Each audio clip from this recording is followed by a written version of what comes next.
All right. Thank you, everyone. Thank you for the introduction. Today, we're going to cover investment inside the crypto industry and what we've been doing. So my name is Michael Dissel. I work for Cocoon Capital and an associate there. But in my part-time, I actually do a lot of crypto stuff myself, including technical things like building smart contracts, NFT contracts, and things like this. And so I have a really deep knowledge of the technical aspects of it. But luckily, I have a panel of experts who know a lot more about the investment side of it. And I would just like to ask Nico first to give a quick introduction about himself and also the fund. Thank you, Michael. Hi, my name is Nico Wijaya.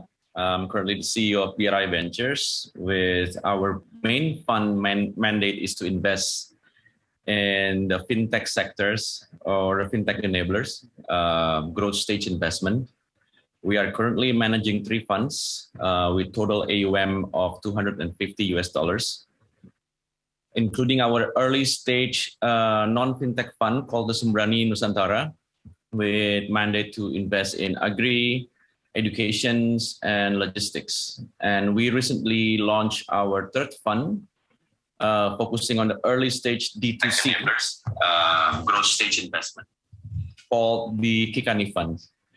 And these 2 funds were the first of its kind that is based in Indonesia and monitored by the Indonesian Monetary Authority, or the OJK. Last but not least, we've been experimenting and exploring the Web3 world by launching our accelerator, blockchain accelerator with Toko Crypto. Now is on their demo week with more than a dozen participants from Indonesia and Singapore. Thank you very much. So we're just going to pass it across to Kaylee to give a quick introduction as well and to share what 500's been doing. Yeah, no, thank you.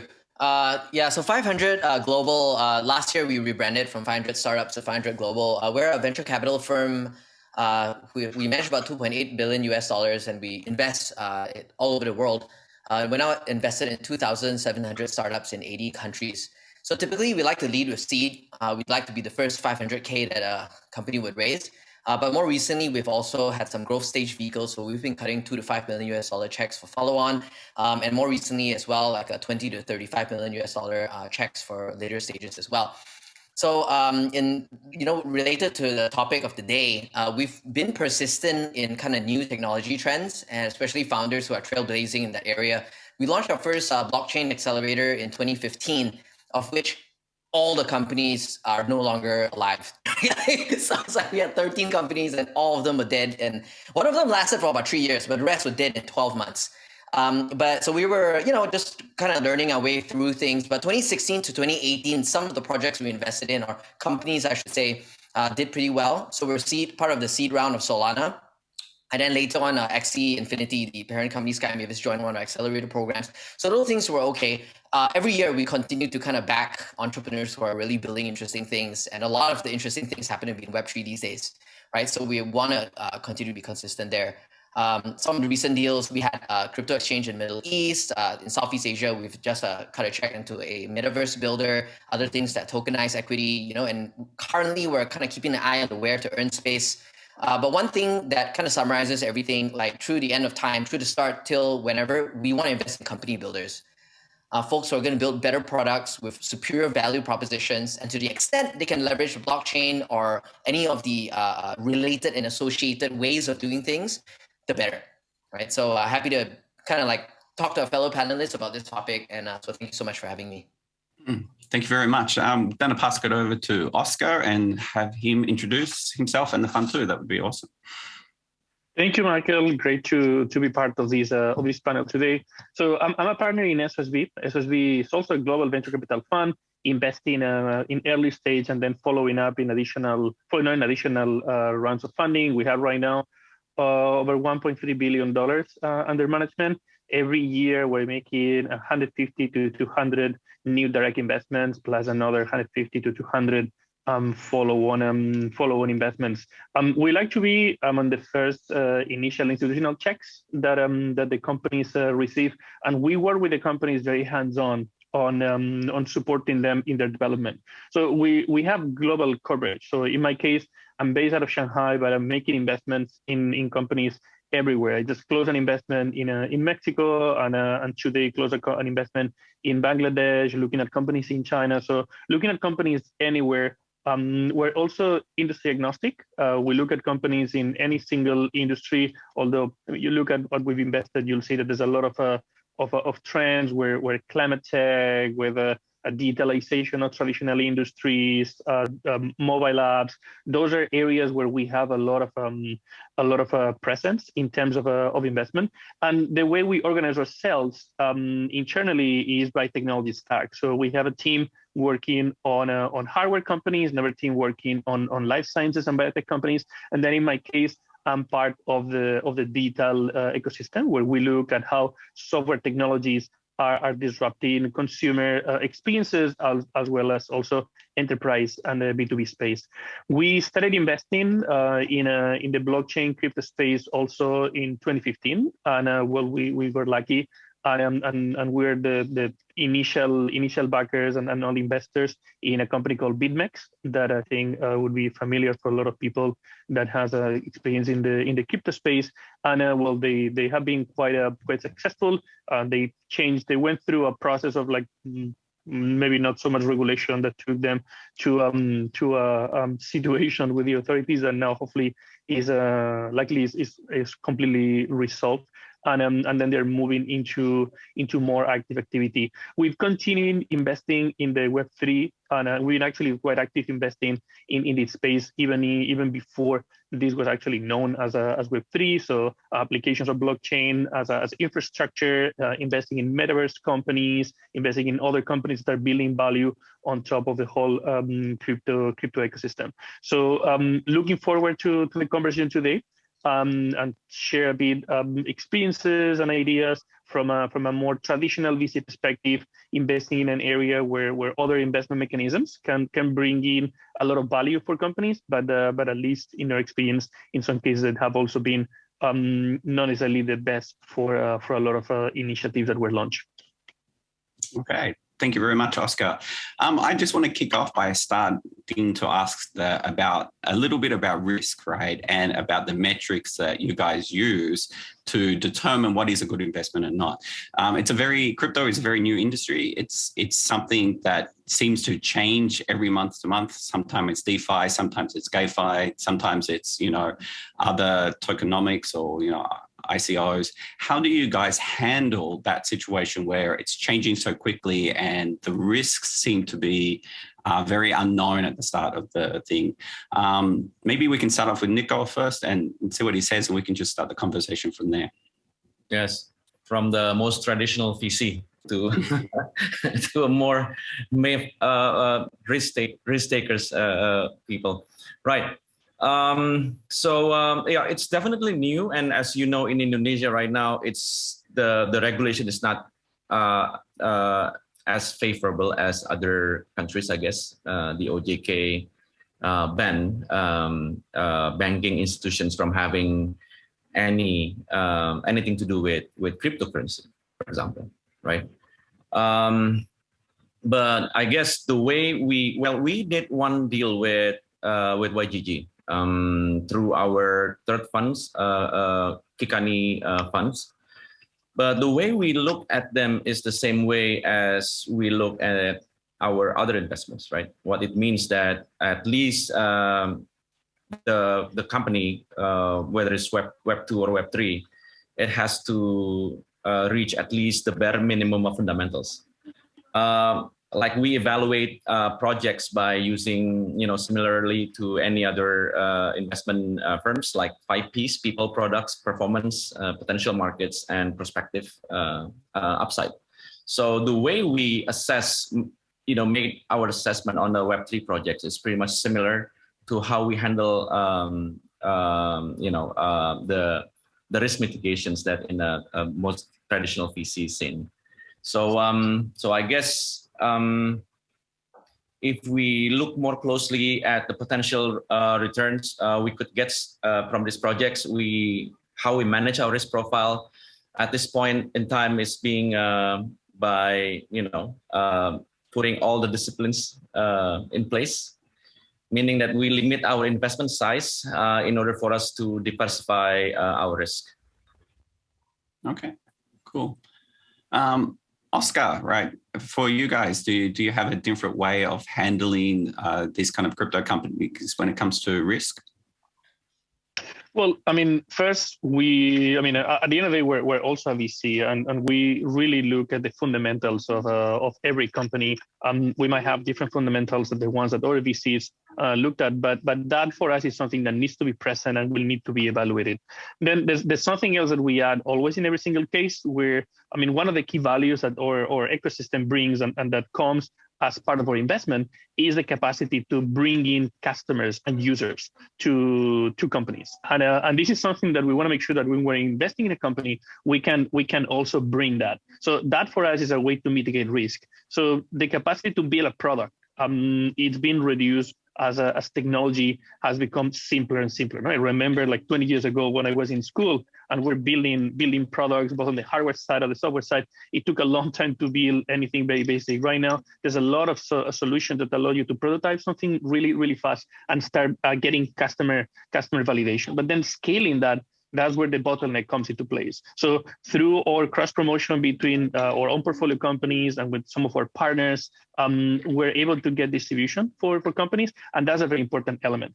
The third area that we apply to some of the crypto companies, not to all of them. There's crypto companies that with these two frameworks, we can have a full evaluation and then we can move forward. There's some existing market validation. There's some insights that are based on reality that you can use to make a decision. But there's situations where some of the crypto companies, some of the Web3 companies, they are relatively far ahead from being able to have any type of direct customer interaction or user interaction. And we can model those companies as other deep tech companies. So as SSB, we're also very, very active investor in deep tech companies. When we're investing in therapeutics companies, when we're investing in some of the hardware companies, in some of the life sciences companies, those companies are far from being able to have a customer interaction with a real product. You can always evaluate the market with a more micro perspective and try to get some intel directly from the source, but to be able to put something in front of a user or in front of a customer, you're far. And those frameworks are frameworks that we can also use to evaluate and mitigate risk in the case of Web3 companies that are far from being able to launch any product. Okay, cool. Thank you. I just want to ask Helene just a little bit about the risk of what I see is a little bit different with crypto companies is that they can hold a lot of capital sometimes. A relatively small team can, like Solana, for example, they are holding quite a large amount of value in there, and the risk of security hacks, which have been happening lately, very big events, right? Does this factor into the way that you invest and the way you think about it? I think the value and the risk and the value of the reward is pretty easily quantified by the value of the token. So in this case, I think the Solana founders are really incentivized to make sure no one steals their tokens, right? And so a lot of that is sometimes like baked in, but jokes aside, the way we kind of look at it is these are kind of like, how I would say, it's kind of like, it's risk that comes with the territory. Right, just like with investing in like a non-Web3 company, there's like a plethora of risks that applies to almost every startup in that space. But the kinds of risks that I'm a little bit more sensitive towards is, of course, incentivization. So if the project or company is set up a certain way that kind of makes it easy for the founders after a successful token raise to just basically retire and not do anything, like those kind of incentive mechanisms, sometimes we need to kind of look at that and kind of juxtapose that to the founder personalities. But here's another kind of like risk, or rather a consideration point, that even for the crypto founders themselves, the Web3 company founders themselves, may want to pay attention to, which is kind of life after novelty, life after speculation, or maybe life after belonging. Because a lot of times, I think some projects, a lot of its initial value is based on novelty and speculation.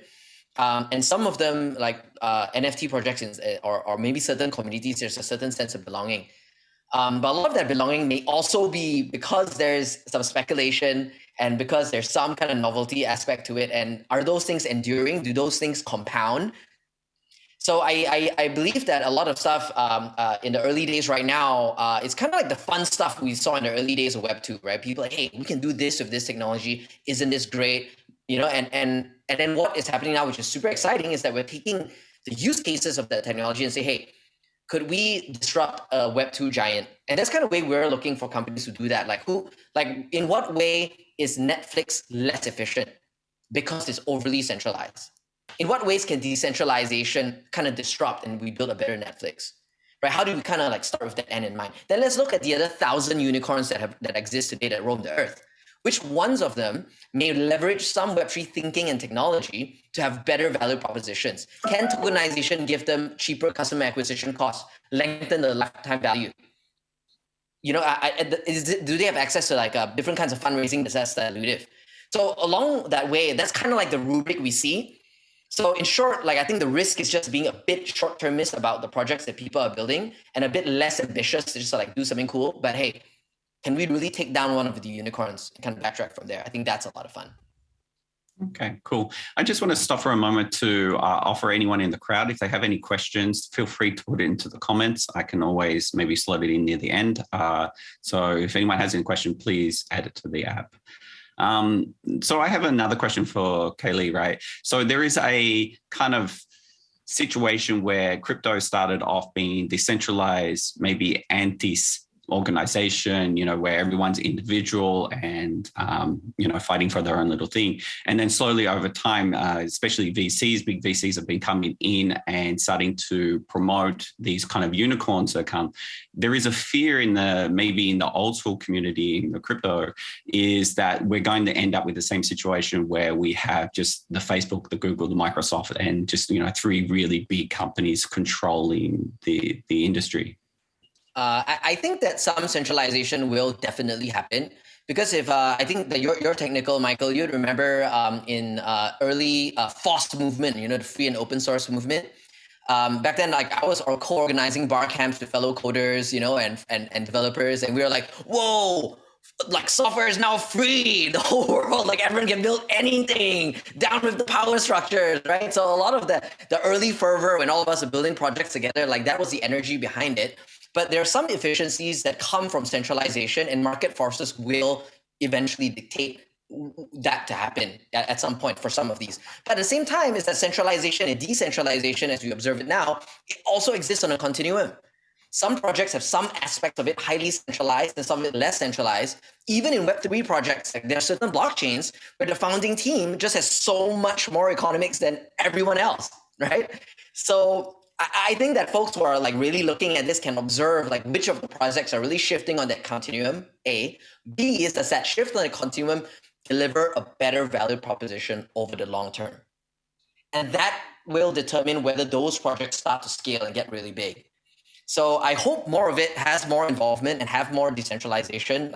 And that's really, I mean, you'll be on the right side of history with that, but I don't think it's going to be binary overnight. And I don't think like anyone needs to be overly fearful about it, but rather let's just try to observe what's really going on. And then so we can kind of really build a better mousetrap as a result.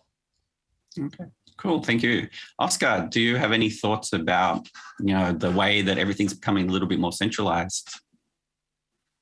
Well, I think is a is a natural evolution of a lot of industries where the cost of having multiple options sometimes doesn't justify having those multiple options. One example we're looking at when some of our companies that are building applications on the blockchain space and they look at potential access to developers. I mean, the access to developers right now, for example, on the Ethereum blockchain, even if sometimes the Ethereum blockchain is not the best option, and some of the problems that are going to be solved by Ethereum 2.0, that's like really late in the process. That is something that will eventually that today still creates a massive difference.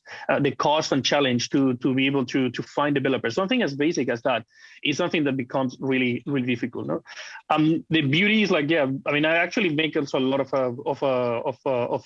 parallelism with the open source movement, because I've also been like really quite active during my whole like past history as an engineer and developer. And you also saw in some cases very similar situations where you have a lot of projects and some of the projects don't get enough support. So some of them will be able to maintain their existence by being able to specialize and find a specific niche of application that could be good enough to build a use case and to create a sustainable organization. But there's always going to be a solution that's going to be good for lots of options. And just because the access to use is so simple, they will have a dominant position in the market. I'll say the key is if those organizations, thanks to like DAOs and some other types of governance infrastructures, are going to be a bit more independent. No? Because one of the issues that happened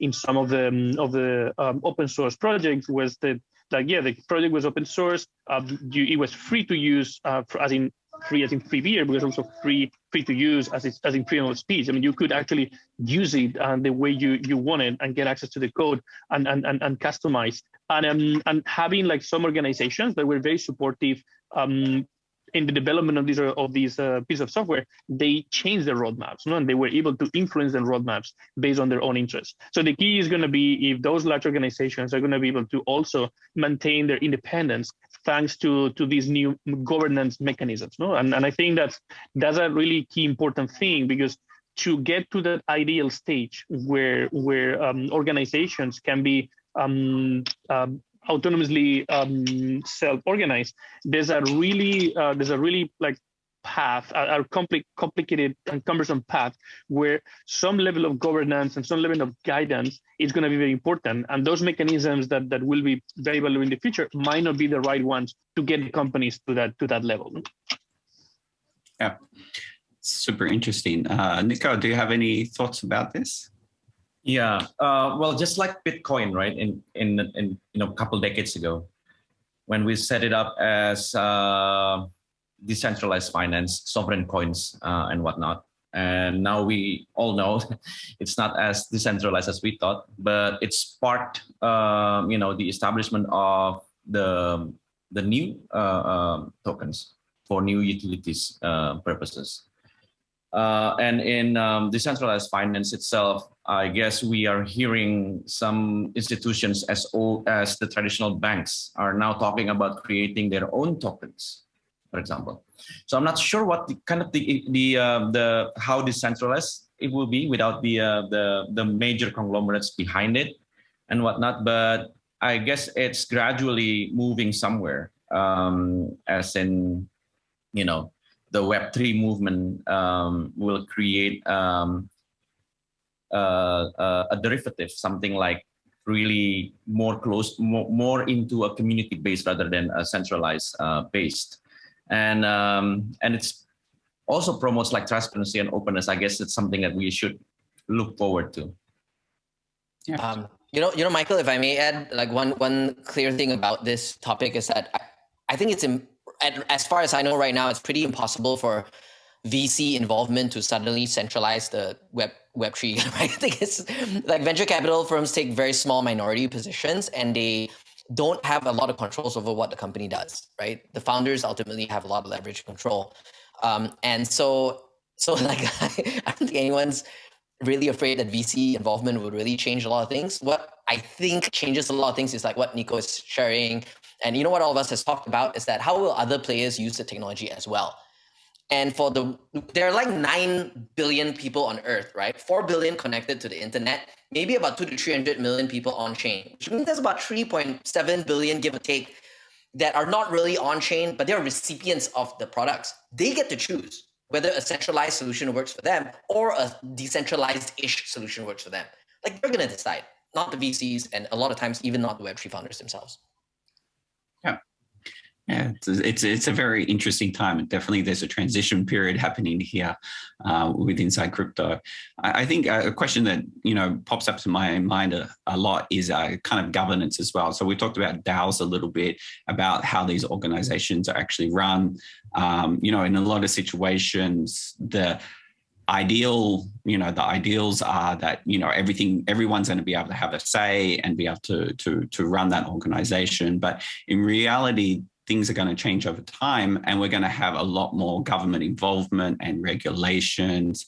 And it's a little bit unclear about what's going to happen in the future when it comes to what the governments are going to do to manage these organizations that are kind of very similar to companies in a lot of ways, or big companies managing large amounts of funds.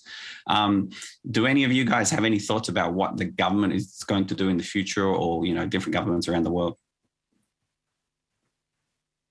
Maybe we can start with Nico, if you have any idea. It's a hard question.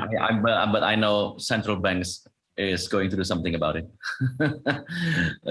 But yeah, well, some countries like El Salvador, we've been hearing this over the news, like they are adopting Ethereum or Bitcoins as a means to transact.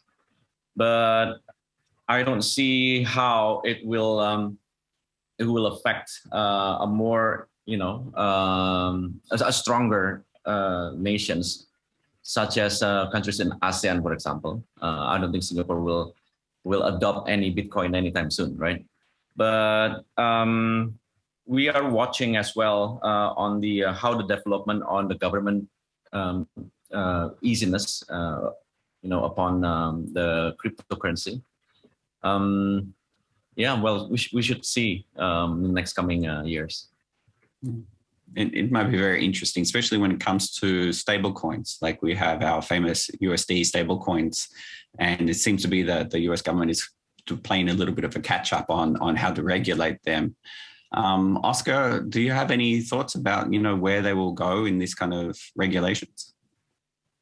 Well, I think there's going to be eventually more and more regulation. And in my opinion, actually, regulation is going to be extremely positive and extremely valuable for organizations, for the whole industry, and in general, make things way more accessible. I mean, we have a company called Atato that builds a custody solutions, so traditional banks can offer digital asset services to their clients, and they recently closed a Series A, and part of the approach of that Series A is also launch this product that right now they have for traditional banks and it's completely regulated, and take that product to consumers, offering high level enterprise security and safety and easiness of use for the product, in exchange of to a certain degree,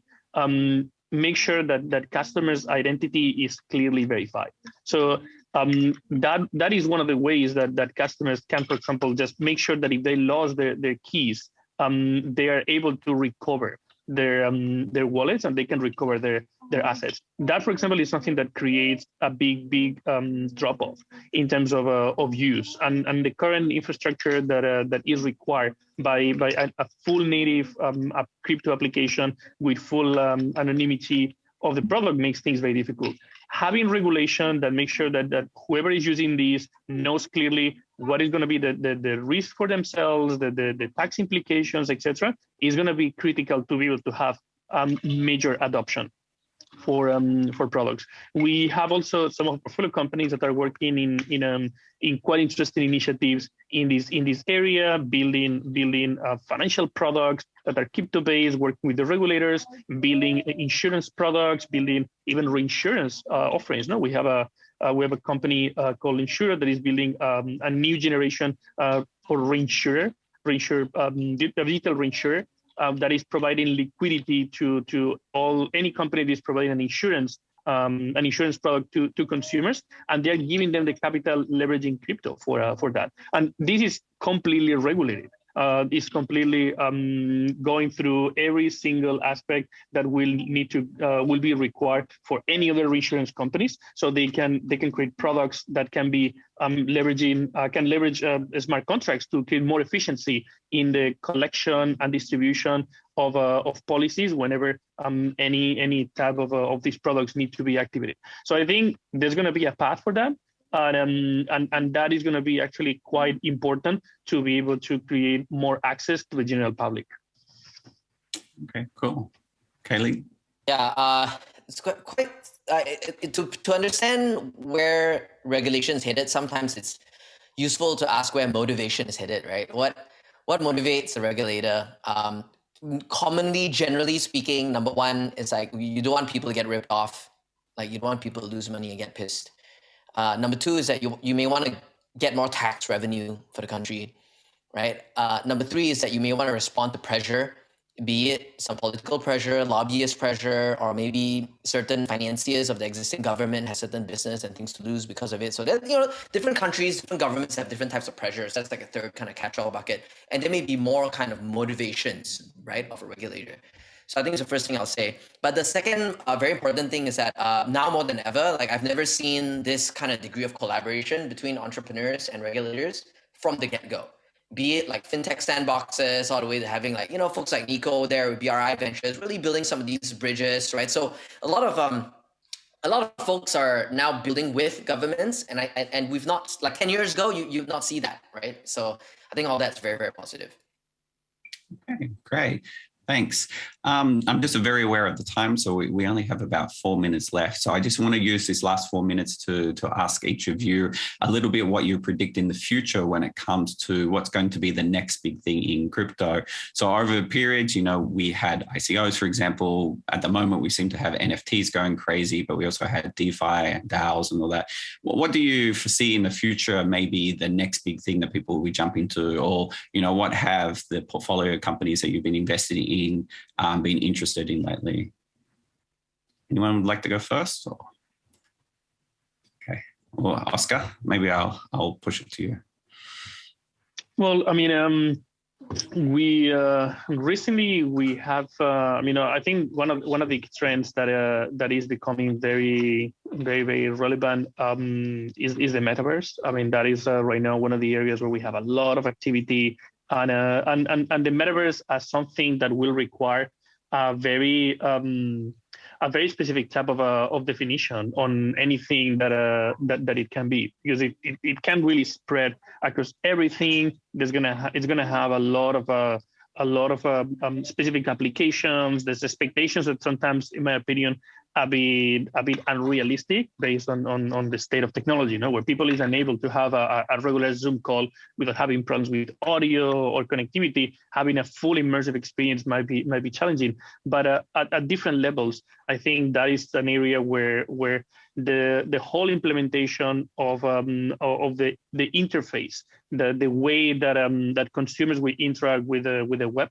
that's going to be where we'll see a lot of applications. And these applications are going to start probably in areas connected with entertainment, where there's less sensitivity sometimes to things not being fully functional or having some issues. But we're going to soon see more applications in other areas where the current solutions today are not efficient or are not delivering the value that is expected.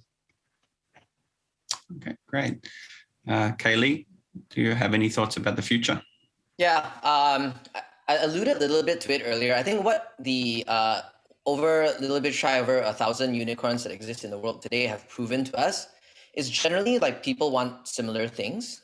You can be in Lisbon, you can be in Singapore, you can be in San Francisco, and or anywhere, right? There is like a certain set of human needs that waits to be fulfilled. And the first 1,000 unicorns have proven that if you have a more efficient way in fulfilling and delivering on those needs, like you can build a really big business. So for us, we look at let's say we look at gaming, which is kind of like a lot of the Web3 companies are focusing on gaming right now. Yeah, you're building a better game because you can actually earn something from it, right? That's a better value proposition than a game where you play and spend and never earn anything, right? So I mean that's a simple example. But gaming is just a subset of entertainment largely. I know Oscar, you talked a bit about that. I'm keen to see not just in music but in entertainment and streaming entertainment. What else can be involved? Can be involved in funding the next Squid Game season, not just become recipients and pay for watching Squid Game. I think about these things sometimes. But if you take that a bit broader, again, when you look at fintech, there's already a lot happening in DeFi. It's definitely a huge category, but there's a lot more that hasn't been built yet.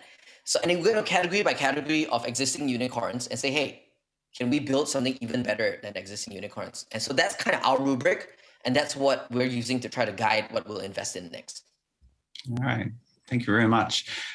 So we don't have very much time left. So I just want to say thank you guys for spending your time on today and sharing your thoughts about the industry and what's been happening and regulation and what we've been doing to move forwards. It's been really great talking to you all, and I wish you all the best. Thank you very much. Thank you, All right, Michael. thank you, Michael. Thank you. Oh.